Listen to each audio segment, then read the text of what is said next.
Well, so what really allows us to have knowledge is what they call if it can be verified by our sense experience, Mm-hmm. right? Verifiability, the verification principle, or if it's true by definition, Mm-hmm. right? So mathematical statements are true by definitions, whereas facts that are in the world that we can verify are true by our observations, our sense experience, right? So they basically took Hume's fork and modified it slightly for their A little purposes, bit. right? Yeah. And so when we see with the nature of our solar system, everyone had the same observations. Everyone had the same laws of logic and mathematics at the time. So how do we determine which one's the best explanation? So we realize that sense experience alone, he says, is often not enough to determine the best explanation in many cases. It's different if you say there's no such thing as the sun comes up, you're wrong. Okay. Yeah. Yeah. So how do we know what is best? And so in this case, best is conditioned by what you already believe about the world and the way that it works. And the same holds for any inference to the best explanation. Your idea of what constitutes a good scientific theory will also depend on your beliefs about the physical world, what it's like, which has been shaped by a lifetime experience, some of which appear to have no relationship to science at all. Like you look up to the stars, you saw a shooting star, you went, wow, I think I can know about that. And that shaped your entire understanding that you can know what's out there. And what do we call this? We call this, of course, our worldview. Our Yeah. worldviews influence our theory choice. And so we've seen that in our last book, how we approach supposed issues within the Bible, and we say that we have a worldview in which God's word is perfect, and so we come at it with not a defeatist attitude of saying, "Oh, the Bible contains contradictions, so anything that arises doesn't have an explanation that can be balanced and or found to have a better explanation." Or we approach it from another way and say, all the entire universe is only known through naturalistic means, and so if you have the splitting of the Red Sea, well, okay, I might observe it, but clearly that's not a miracle because my worldview impacts what my observations are and what my explanation to that observation is. Could possibly be, right? My Possibly. worldview kind of puts boundaries around what the possible Mm-hmm. explanations, the possible theories that I could come up with Yeah. for any observation that I have, right? That's the basic idea. Mm-hmm.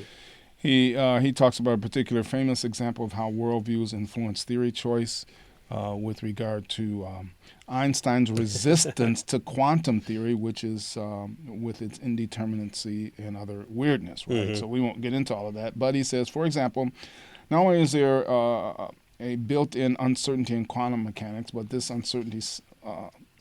uncertainty about when a radioactive particle will decay is a result of there being no definite time when the particle will decay. So radioactive particles decay, but we don't know when because there is no definite time, Right. at least to our So when we knowledge. talk about half-lives. That's right, right.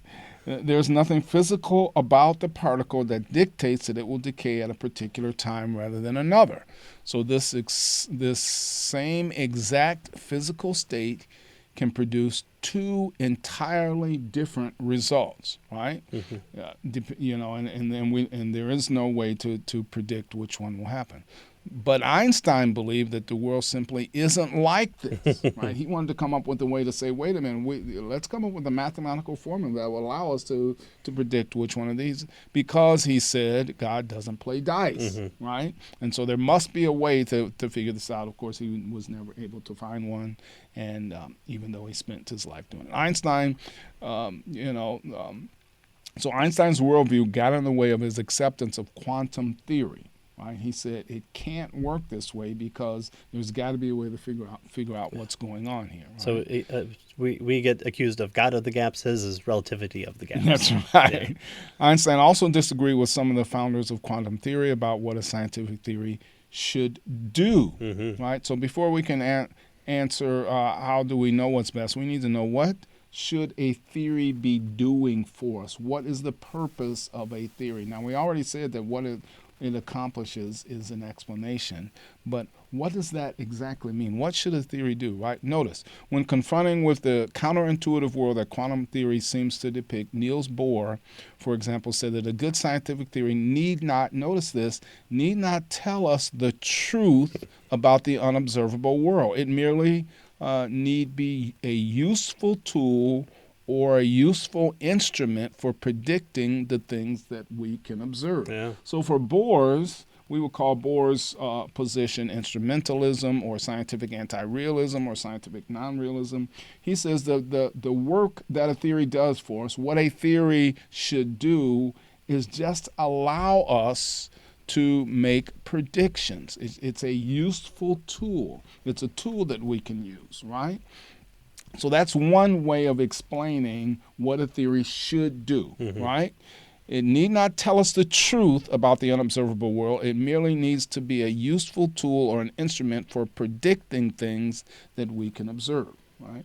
Okay, well, that sounds fine, right? We want a theory that allows us to predict, that's useful, that allows us to work with the things that we're working with and make predictions and that sort of thing, right? But what else? Well, the alternative view is known as scientific realism, right? According to this view, the entities, properties, events posited by scientific theories really do exist and they really do occur. But Einstein disagreed with Bohr's instrumentalism, believing that the goal of science is to get at the truth about reality, not merely develop tools to manipulate the observable world. So on one side, we have the instrumentalist that says, look, we don't care about whether or not it's true. That's not what we're looking at. Is it useful? Is it a good instrument, right? Does it allow us to predict and manipulate the world and all those type of things? On the other side, we say, no.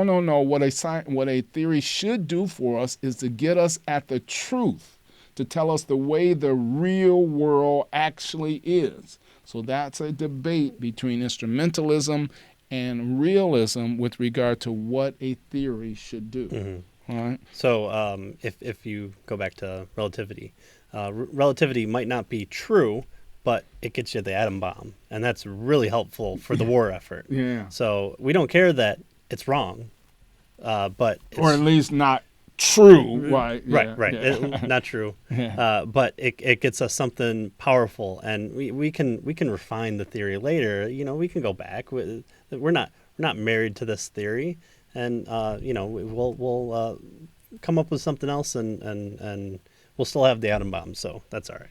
Yeah. Right.